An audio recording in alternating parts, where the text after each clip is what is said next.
खबर आ रही है जहां पर हसनपुर इलाके में चाय की दुकान में आग लग गई। ऊपर से गिरी बिजली की चिंगारी की वजह से आग लगी और पूरे इलाके में अफरा तफरी का माहौल हो गया। आग लगने से चाय की 2 दुकानें पूरी तरह से जलकर खाक हो गई। तस्वीरें भी आप देख रहे हैं। बताया जा रहा है कि चाय दुकानदार गैस सिलेंडर चेंज करा था, तभी ऊपर से बिजली की चिंगारी गिरी और आग लग गई। आग लगने से दुकान का सारा सामान जलकर राख हो गया। पड़ोस की दुकान में भी आग लग गई। इस घटना में लाखों रुपए का सामान जलने की आशंका जताई जा रही है। हादसे के बाद की 2 तस्वीरें हम आपको दिखा रहे हैं। आप देखिए कैसे पूरी दुकान धू कर जल रही है। मौके पर मौजूद लोगों ने आग बुझाने की कोशिश की, लेकिन आग इतनी भीषण थी कि पास की दुकान भी उसकी चपेट में आ गई। और दूसरी तस्वीर में आप देखिए लोगों की भारी भीड़ वहां पर इकट्ठा हो गई। काफी देर तक ट्रैफिक जाम भी रहा। किसी तरीके से आग पर काबू तो पाया गया, लेकिन तब तक काफी नुकसान हो चुका था।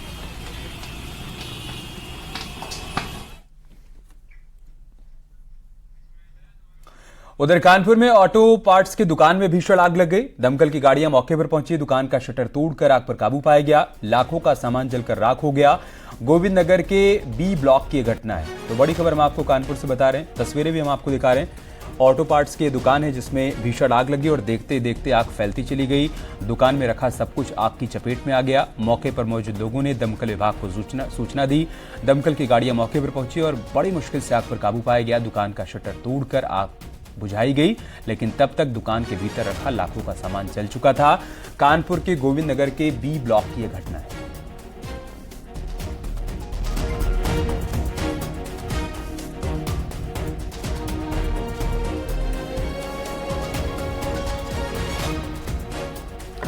तो लाखों का सामान जलकर राख हो गया है। कानपुर से खबर है, गोविंद नगर में यह घटना घटी जहां पर गोविंद नगर के बी ब्लॉक में दुकान में आग लगी। ऑटो पार्ट्स की दुकान बताई जा रही है, जहां पर आनन फानन में लोगों ने दमकल की गाड़ियों को कॉल किया, जिसके बाद दमकल की गाड़ियां मौके पर पहुंची और आग पर काबू पाया जा सका।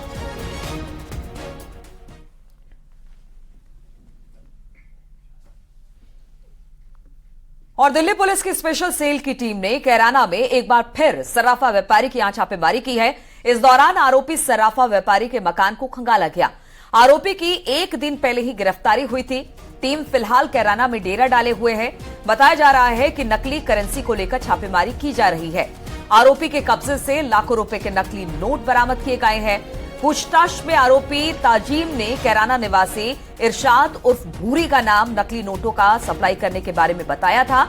इसके बाद टीम ने कार्रवाई करते हुए आरोपी इरशाद उर्फ भूरी को गिरफ्तार भी कर लिया है।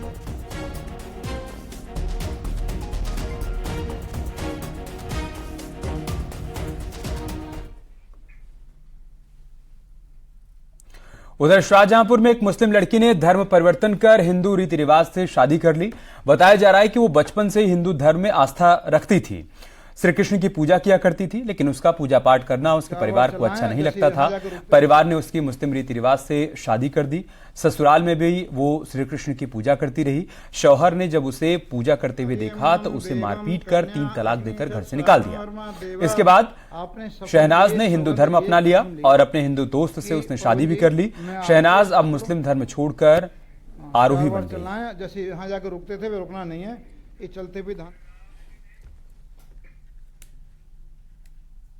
और रुकेंगे यहाँ पर छोटे से ब्रेक के लिए। खबरें जारी हैं, बने रहिए हमारे साथ। ये है न्यूज़ 18 नेटवर्क। आप देख रहे हैं न्यूज़ 18 उत्तर प्रदेश उत्तराखंड।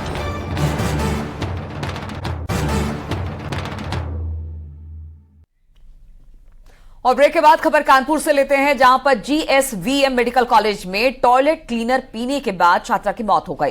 छात्रा के पिता का कहना है कि बेटी दिव्यांग थी, इसलिए लोग उसकी रैगिंग किया करते थे, इसलिए बेटी ने ऐसा कदम उठाया। अब इस मामले में यूजीएस एंटी रैगिंग कमेटी को गुमनाम पत्र मिला है, जिसमें मेडिकल कॉलेज के छात्र छात्रों के साथ रैगिंग की बात लिखी गई है। वहीं मामले पर कॉलेज के प्राचार्य ने कार्रवाई करने और 3 दिन के अंदर अंदर अपनी रिपोर्ट भेजने की बात कही है। प्राचार्य ने 3 सदस्यीय कमेटी गठित करके रिपोर्ट भी बाकी है। कॉलेज में एक बार फिर से रैगिंग का जिन बाहर आया है। इस बार गुमनाम चिट्ठी यूजीसी पहुंची है, जिसके बाद यूजीसी ने इसका संज्ञान लिया और प्राचार्य को ईमेल और फोन भी किया।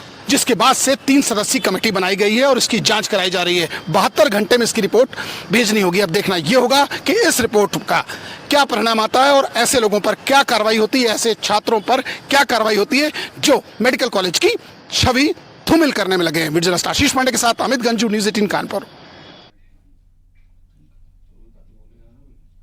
खबर रायबरेली से, जहां पर सड़क हादसे में 2 लड़कों की मौत हो गई। यह घटना बांदा बहराइच हाईवे पर हुई। रोडवेज बस ने बाइक सवार को टक्कर मार दी। टक्कर इतनी भीषण थी कि 2 लड़कों की मौके पर ही जान चली गई। गुरबख्शगंज थाना क्षेत्र के उनई में लालगंज की तरफ से जा रही बस ने बाइक में टक्कर मारी। घटना की सूचना के बाद एएसपी मौके पर पहुंचे और हादसे की जांच पड़ताल शुरू की गई।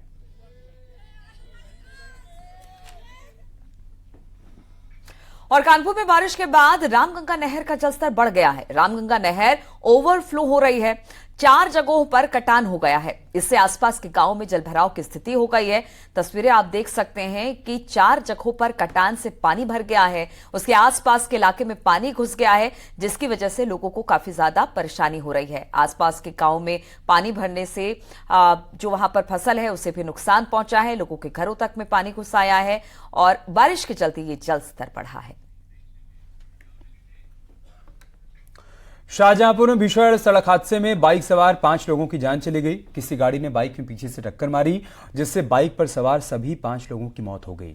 बताया जा रहा है कि लोग शाहाबाद में शादी समारोह में शामिल होने के बाद घर लौट रहे थे और इस हादसे में 1 साल की बच्ची बाल बची है।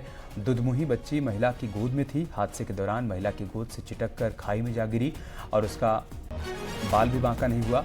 मौके पर पहुंची पुलिस ने बच्ची को अस्पताल में भर्ती कराया, जहां मामूली इलाज के बाद बच्ची को घर भेज दिया गया।